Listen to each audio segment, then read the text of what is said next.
अयोध्या में एक दलित युवती की हत्या हो गई, जिसके बाद सांसद अवधेश प्रसाद फूट फूट कर रोने लगे। इस दौरान उन्होंने कहा कि वह मोदी के सामने संसद में मामले को उठाएंगे और अगर न्याय नहीं मिला तो इस्तीफा दे देंगे। गौरतलब है 30 जनवरी से लापता 22 वर्षीय दलित युवती का शव नग्न अवस्था में 1 फरवरी को मिला।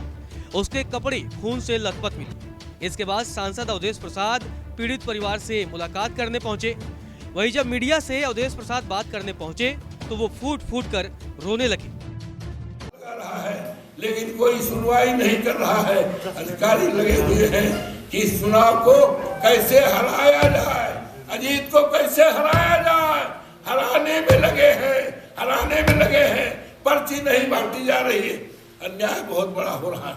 इससे बड़ा अन्याय क्या होगा?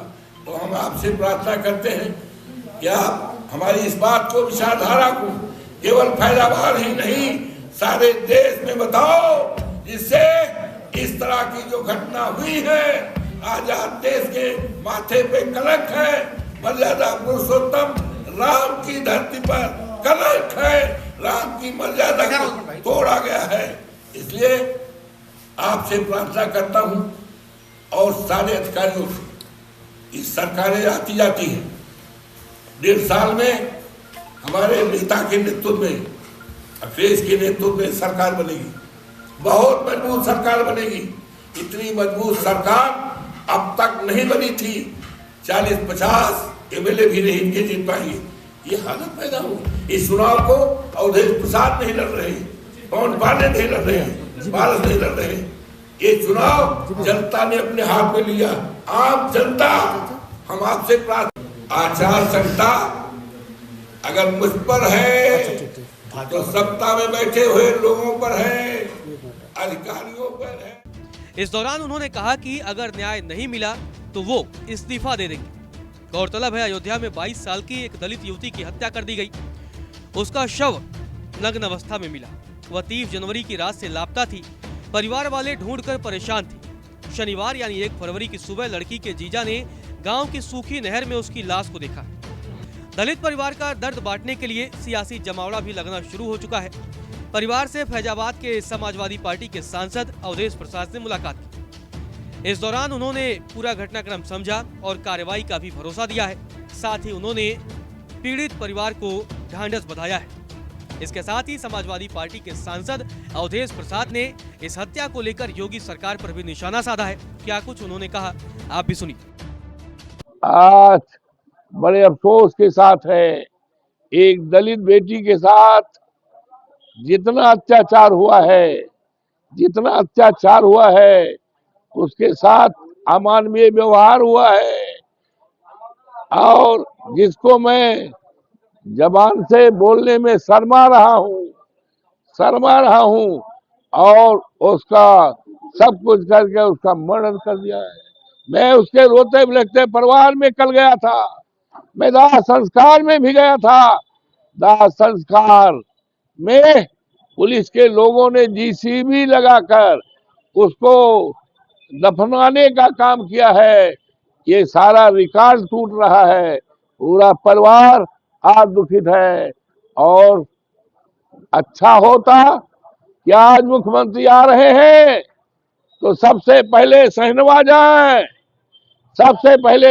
जाए, क्योंकि वहां पर अब तक जितना दलित पर अत्याचार हुआ है, जहां तक मैं जानता हूं, जहां तक मैं समझता हूं, देश में जितने दलित उत्पीड़न हुआ है, उस दलित उत्पीड़न का रिकॉर्ड तोड़ दिया है।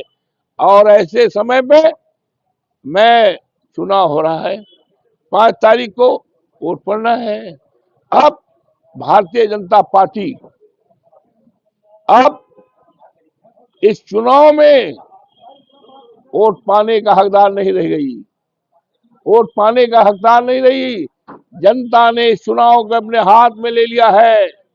आज भारतीय जनता पार्टी और सरकार का भरोसा जनता से हट गया है। उनको केवल भरोसा है हम पुलिस के बल पर, हम अधिकारी के बल पर, और हम जीतने का काम करेंगे। लेकिन हम सौभाग्यशाली अपने को मानते हैं। लोकसभा के चुनाव में जनता ने चुनाव अपने हाथ में ले लिया है, उसी तरह से इस चुनाव को भी जनता ने अपने हाथ में ले लिया है। और अगर कहीं बाधा न डाली गई तो भारतीय जनता पार्टी का जमानत नहीं बचेगी और हिंदुस्तान में एक इतिहास कायम होगा। और 27 में जब चुनाव होना है तो नींव पड़ रही है भारतीय जनता पार्टी की सरकार के जाने का, अखिलेश यादव की सरकार उत्तर प्रदेश में आने का नींव पड़ रही है। लेकिन जितना हद कर दिया, एक हमारा पार्टी का लगा हुआ कार्यकर्ता था कोरी बिरादरी का, उसको किस तरह से मारा गया। वहीं इस घटना को लेकर जिले के एसएसपी ने बताया कि मामले में एक व्यक्ति को हिरासत में भी लिया गया है और पुलिस उससे पूछताछ कर रही है और पूरी रिपोर्ट जल्दी सामने आ जाएगी। क्या कुछ एसएसपी ने कहा है, आप भी सुनिए। दिनांक 31/1/2025 को चौकी दर्शन नगर पर एक सूचना मिली थी, जिसमें एक लड़की के द्वारा बताया गया कि 30 तारीख की रात्रि में वह अपनी बहन के साथ सोई थी और सुबह जब वह उठी है तो उसकी बहन उसके साथ नहीं थी। इसी संबंध में उसने थाने पर सूचना दी थी। सूचना पाते ही तत्परता से पुलिस के द्वारा मुकदमा पंजीकृत कर लड़की की खोज हेतु 2 टीमों का गठन किया गया। आज सुबह जानकारी मिली है कि लड़की का शव एक खेत में मिला है। सभी वरिष्ठ अधिकारी व फॉरेंसिक टीम के द्वारा मौके पर जाकर के जो भी साइंटिफिक तथ्य वहाँ से इकट्ठे हुए हैं उनको एविडेंस को इकट्ठा किया गया है। प्रथम दृष्टया घटनास्थल देखने पे ऐसा प्रतीत हो रहा है कि हत्या की घटना उस घटनास्थल पर कारित नहीं की गई है और हत्या की घटना कहीं और करके शव को ला करके वहाँ डिस्पोज किया गया है। वर्तमान में 3 टीमों का गठन किया गया है। एक संदिग्ध को हिरासत में लेकर के पूछताछ की जा रही है और अभी तक जो कुछ हमारे सामने साक्ष्य संकलन हुआ है उसके क्रम में घटना का शीघ्र अनावरण कर दोषी को फास्ट ट्रैक कोर्ट के माध्यम से कठोरतम सजा दिलाई जाएगी। इसके लिए सभी टीम्स लगी हैं और एसपी सिटी के नेतृत्व में टीम जो अभी हमको सबूत मिले हैं, कुछ चीज़ें मिली हैं, उनके आगे डेवलप कर रही हैं, तो शीघ्र ही आपको अवगत करवाया जाएगा। आपको बता दें कि युवती 4 बहनों में से तीसरे नंबर पर थी। युवती की एक बहन ने बताया कि 30 जनवरी की रात में घर से कथा सुनने की बात कहकर गई थी। घर से कुछ दूरी पर कथा हो रही थी। रात में वह नहीं आई। हमारे पति ने सबसे पहले शव को देखा। इसके बाद सभी को बताया। शव को देखने के बाद होश उड़ गए। शरीर पर कई जख्म थे, जैसे ब्लेड से उसके शरीर पर घाव किए गए। उसके बाल भी नोचे गए थे। पूरी बॉडी खून से लथपथ थी। हम शव को देखकर बेहोश हो गए। हमारी मांग है कि जो भी आरोपी हो उसे फांसी की सजा दी जाए। गौरतलब है, गांव में ही रहने वाली एक परिवार की 22 वर्षीय बेटी 30 जनवरी की रात 10 बजे घर से गांव में ही एक भागवत कथा में जाने की बात कहकर निकली थी, मगर उसके बाद वो वापस नहीं आई। परिजन सुबह उठे तो उसे गांव में ही ढूंढते रहे। इसके बाद 31 जनवरी को अयोध्या कोतवाली में गुमशुदगी की शिकायत की गई। शनिवार की सुबह युवती के जीजा ने गांव के बाहर छोटी नहर में युवती की लाश को देखा। छोटी नहर गांव से 500 मीटर की दूरी पर।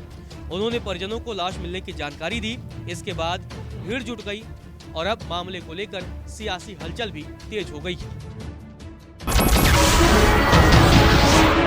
नमस्कार, मैं हूं मानक गुप्ता। अगर आपको हमारा ये वीडियो पसंद आया हो तो इसे लाइक और शेयर जरूर करें और हाँ, हमें सब्सक्राइब और फॉलो करना ना भूलें ताकि आप देश और दुनिया की कोई खबर मिस ना करें। तो जुड़े रहिए हमारे साथ और देखते रहिए News 24।